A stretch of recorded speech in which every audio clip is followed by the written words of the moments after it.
খানিক দুশ্চিন্তায়ও মেয়েকে নিয়ে। দিশার নামেই তো পুজো দিতে এসেছি এখানে, সামনে মাস্টার্সের result.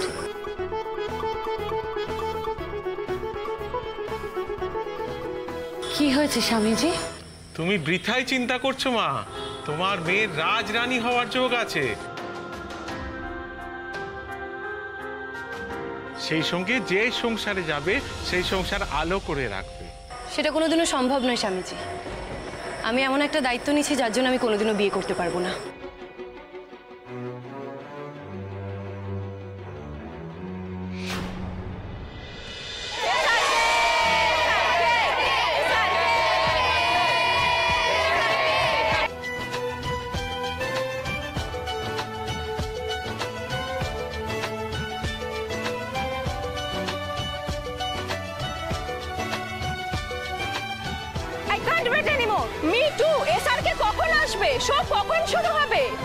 Welcome ladies and gentleman. আজকে তার মানে ওয়েলকাম লেডিস অ্যান্ড জেন্টেলম্যান, আজকে আমরা স্যার হ্যাঁ একটুখানি আসুন। হ্যাঁ হ্যাঁ আপনি এসআরকে বলুন যে স্টেজে আসার জন্য। ইমিডিয়েটলি নইলে পাবলিক কিন্তু সামলানো যাচ্ছে না, আপনি ইমিডিয়েটলি আনবার ব্যবস্থা করুন। Okay okay okay please. Hello, welcome lovely ladies and dashing gentleman.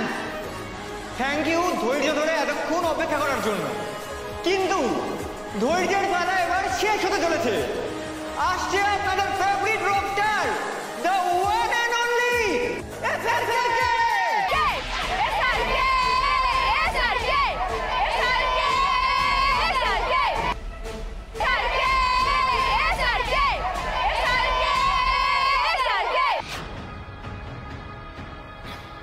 SRK আসলে দেখে নিতে চাইছে আপনারা আসলে ঠিক কতটা এক্সাইটেড। আচ্ছা, সবার আওয়াজ কিন্তু কানে শোনা যাচ্ছে না। এই ক্রাউড কি ঠান্ডা হয়ে গেল নাকি? আরে আরেকবার জোরে তাহলে চিৎকার হোক। চিয়ার্স!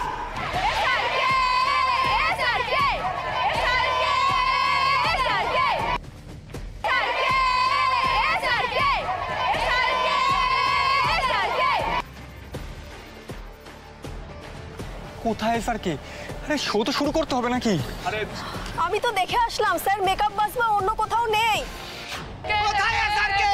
শো কখন শুরু হবে?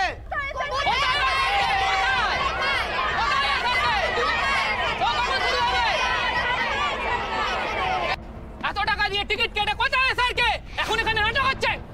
SRK SRK SRK SRK SRK SRK SRK SRK SRK SRK SRK SRK.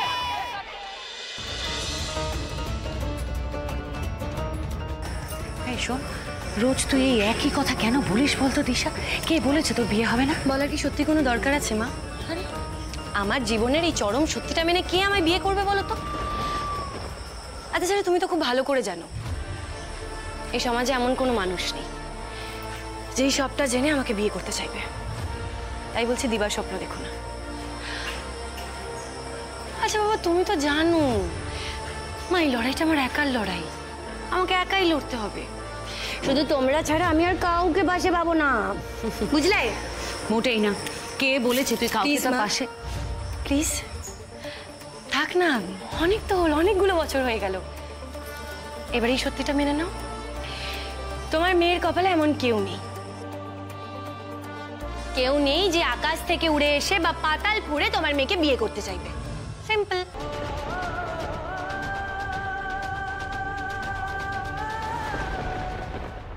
Please please আপনারা শান্ত হন। এসআরকে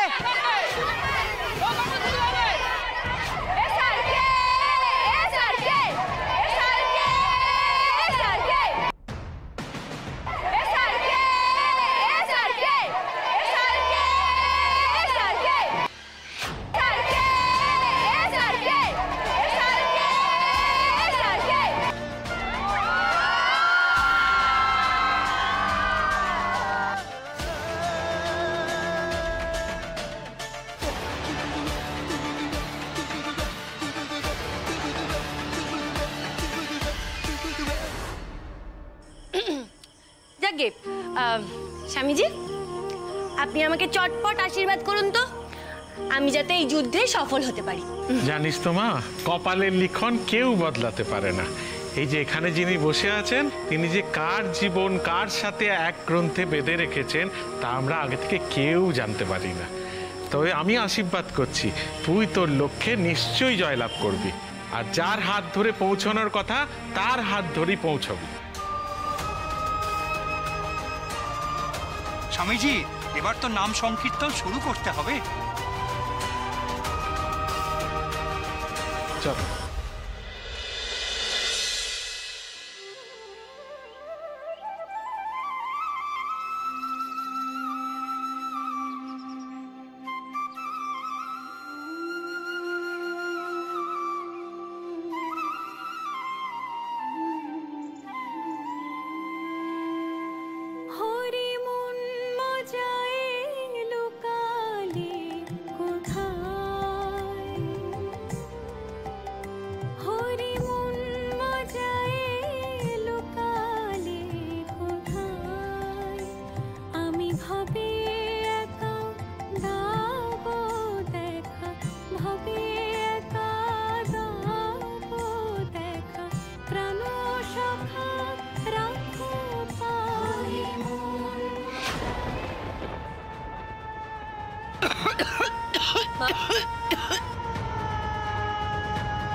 কি হয়েছে? কি হচ্ছে? কাশি হচ্ছে কেন? জল দেখি, একটু জল খাও। ওপরের দিকে তাকাও। আস্তে আস্তে আস্তে আস্তে, দেখি আস্তে আস্তে, কিছু হয়নি।